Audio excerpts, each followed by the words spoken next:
The story of Dhammika Upasaka. Dhammika Upasaka Savat.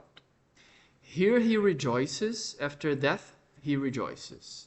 He that has done good works rejoices in both places.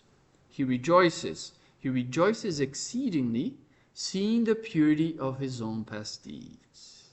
This religious instruction was given by the teacher while he was in residence at Jetavana with reference to a righteous lay brother. At Savatthi, we are told, lived 500 righteous lay brethren, each with a retinue of 500 lay brethren. The senior layman had 7 sons and 7 daughters. Each of these sons gave regularly ticket porridge, ticket food, food of the waning moon, food of the new moon, invitation food, fast day food, visitors' food, and food of the season of the rains. All of them were later born, so that the layman and his wife and 14 children maintained 16 forms of alms. And the layman, virtuous, upright, together with son and wife, took delight in the distribution of alms. After a time, the layman was attacked by a disease, and his vital forces began to decay. Desiring to hear the law, he sent word to the teacher, "Send me 8 or 16 monks." The teacher sent them, and they straightway went and gathered around his bed and sat down on seats prepared for them. "Reverend sirs," said the layman, "it will be difficult for me to see you, for I am weak. Rehearse me but a single sutta."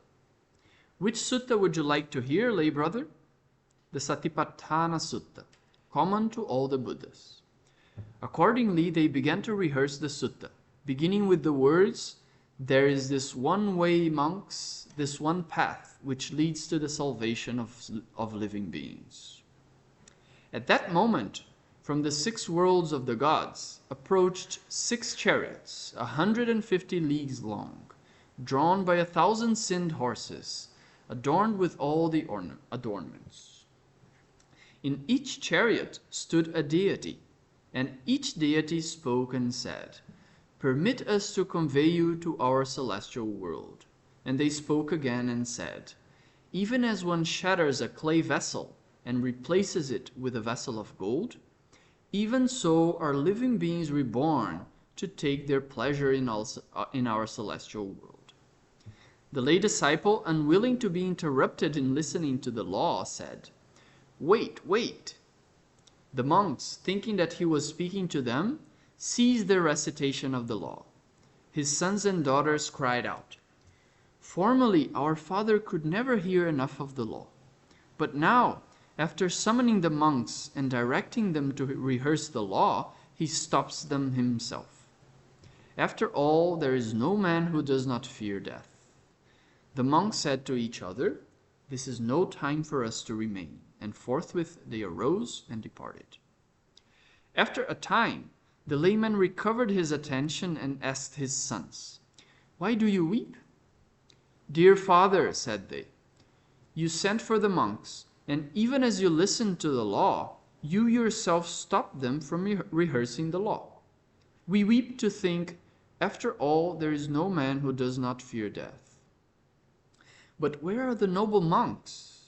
They said to each other, "This is no time for us to remain," and forthwith they arose from their seats and departed. "Dear sons, I was not speaking to the noble monks." "With whom, then, were you talking, dear father?"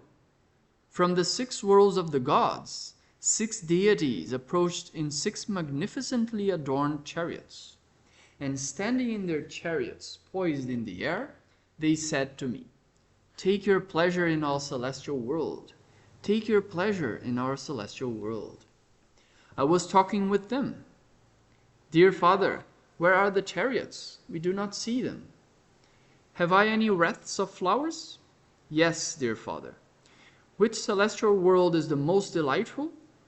'Dear father, the most delightful is the world of the Tusita gods, the abode of the mothers and fathers of the Buddhas and of all the future Buddhas.' 'Well then, throw a wreath of flowers and say, let this wreath of flowers cling to the chariot which came from the world of the Tusita gods. Accordingly, the children of the layman threw the wreath of flowers, and it clung to the pole of the chariot and hung suspended in the air. The populace saw the wreath of flowers suspended in the air, but did not see the chariot.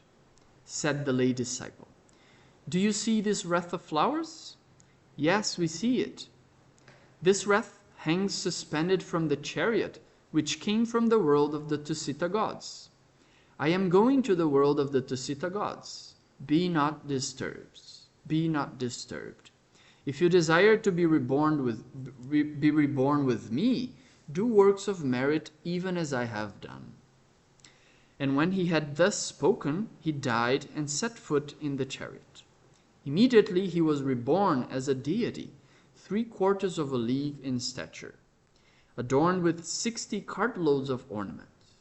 A retinue of 1,000 celestial nymphs attended him, and a golden mansion 25 leagues in extent became visible. When those monks reached the monastery, the teacher asked them, Monks, did the lay disciple hearken to the recitation of the law? Yes, reverend sir. But in the midst of the recitation he cried out, Wait, wait, and stopped us.